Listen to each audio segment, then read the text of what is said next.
Hello everyone, welcome to all. आज का मेरा वीडियो सरसों की खली पर है। बहुत ही बेस्ट इससे हम खाद बनाएंगे और इसको खाद बनाने के दो तरीके हैं। यानी आप इसका लिक्विड फर्टिलाइज़र बनाकर पौधों में यूज़ कर सकते हैं और दूसरा आप सीधे ही इसको डायरेक्टली पौधों में यूज़ कर सकते हैं। तो मैंने पहले आप वीडियो में आपको बताया था कि आप इसका लिक्विड फर्टिलाइज़र कैसे बनाएं, तो मैं उसका लिंक डिस्क्रिप्शन में डाल दूंगी, आप वहां से जाकर वह देख सकते हैं। और इस वाले वीडियो में मैं आपको बताऊंगी कि आप इसको डायरेक्टली कैसे पौधों में यूज़ कर सकते हैं। तो इसको यूज़ करने का बहुत ही ईजी वे है, लेकिन इसको यूज़ करने में बहुत ही ध्यान रखना होता है। अगर हमने लिमिट से ज़्यादा यूज़ कर लिया तो यह पौधों को जला भी सकता है, तो पौधे ख़राब हो सकते हैं। तो मैं इसको बताऊंगी आपको कितना यूज़ करना है, कैसे यूज़ करना है, सारी इन्फॉर्मेशन दूंगी। तो सबसे पहले तो मैंने इसे मिक्सी में बारीक पीस लिया है। बिल्कुल इसका अच्छा सा फाइन पाउडर बना लें। और इसको यूज़ करना किसे ये फ़ायदा होता है कि हमारे प्लांट्स की ग्रोथ भी अच्छी होती है, शाइन करते हैं, और फ्लावरिंग वाले प्लांट्स में तो फ्लावर भी अच्छे आते हैं। तो हर तरह के प्लांट्स में आप इसे यूज़ कर सकते हैं। इसे चाहे तो सीजनल प्लांट्स में, परमानेंट प्लांट में और एवरग्रीन प्लांट में, किसी भी तरह के प्लांट में यूज़ करेंगे तो बहुत ही बेस्ट रिजल्ट मिलेंगे। तो देखिए, ये मेरा गुलाब का प्लांट है। वाइट कलर के गुलाब इसमें आते हैं। फिलहाल इसमें फूल नहीं खिल रहे हैं, लेकिन इसमें नई नई पत्तियाँ आ रही हैं। और गुलाब तो अपनी पत्तियों से भी अच्छा खूबसूरत दिखता है, क्योंकि इसकी पत्तियाँ की जो शेप होती है बहुत ही प्यारी लगती है।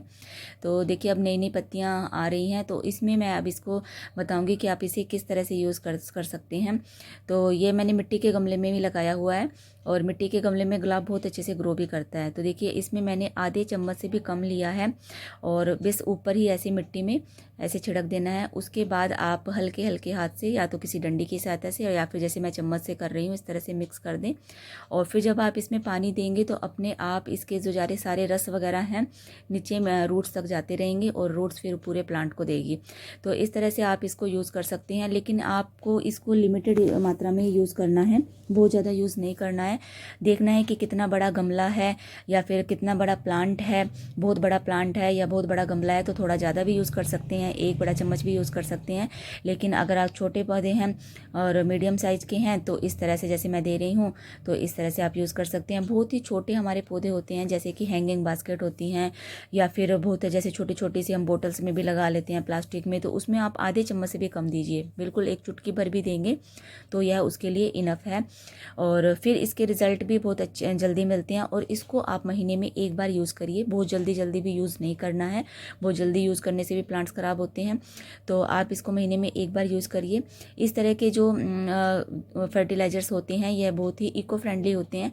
इस तरह से हमें यूज़ करने चाहिए। केमिकल वाले फर्टिलाइज़र्स वगैरह यूज़ नहीं करने चाहिए, उससे पौधे ख़राब होते हैं, एनवायरनमेंट ख़राब होता है। तो मैं हमेशा ही जो मेरे किचन से वेस्ट निकलते हैं, यानी किचन से ही जो वेस्ट पत्तियाँ वगैरह, या फिर फलों के छिलके या फिर सब्जियों के छिलके निकलते हैं, तो उससे मैं खाद बनाती हूँ, वही अपने प्लांट्स में देती हूँ। वर्मी कंपोस्ट देती हूँ, या फिर इसी तरह से जो फर्टिलाइजर्स होते हैं, लिक्विड फर्टिलाइज़र बनाती हूँ, वो देती हूँ। तो और ये सरसों की खली तो बहुत ही आसानी से मार्केट में मिल जाती है। जहाँ पर भी सरसों वगैरह का तेल निकलता है, वहाँ से आप इसे ले सकते हैं। और देखिए, ये जैसे मेरा प्लांट है, इसमें बहुत कम जगह है और बहुत छोटा है, तो मैं इसमें बिल्कुल एक चुटकी भर ही डाल रही हूँ, और इस तरह से हाथ से मिक्स कर दूंगी। इसमें भी जब पानी डालूंगी तो मिक्स हो जाएगा। सर्दियों में मेरे को लिक्विड फर्टिलाइज़र की बजाय इस तरह से डालना ज़्यादा सही लगता है, क्योंकि सर्दियों में वैसे ही पानी की रिक्वायरमेंट बहुत कम हो जाती है। हम 3-4 दिन में एक बार ही प्लांट्स को पानी देते हैं। अगर हम ज़्यादा पानी देते हैं तो ख़राब हो जाता है। तो लिक्विड फर्टिलाइज़र से जैसे पानी पहले भी है, और अगर हमने वो दे दिया तो उस टाइम ख़राब हो जाते हैं पौधे। और लिक्विड फर्टिलाइज़र का जब भी आप यूज़ करें तो हमेशा बिल्कुल मिट्टी सूखी होनी चाहिए, उस टाइम यूज़ करें। और ये मेरा हैंगिंग बास्केट में ही, मैंने अब तो खैर हैंग नहीं कर रखा है, वैसे ये हैंगिंग बास्केट ही है।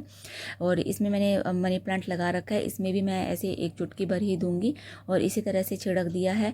और जब इसमें पानी डालूंगी तो सारा इसमें इसका जो रस वगैरह है, या फिर इसके जो न्यूट्रिएंट्स हैं, वो नीचे प्लांट्स को रूट्स मिल जाएंगे, और रूट्स पूरी प्लांट को देगा। तो फ्रेंड्स, आई होप आपको मेरा ये वीडियो अच्छा लगा होगा, इन्फॉर्मेशन अच्छी लगी होगी। अच्छी लगी हो तो इसे लाइक करिए और फ्रेंड्स के साथ शेयर करिए। मिलती हूँ नेक्स्ट वीडियो में। Till then bye, thank you, happy gardening.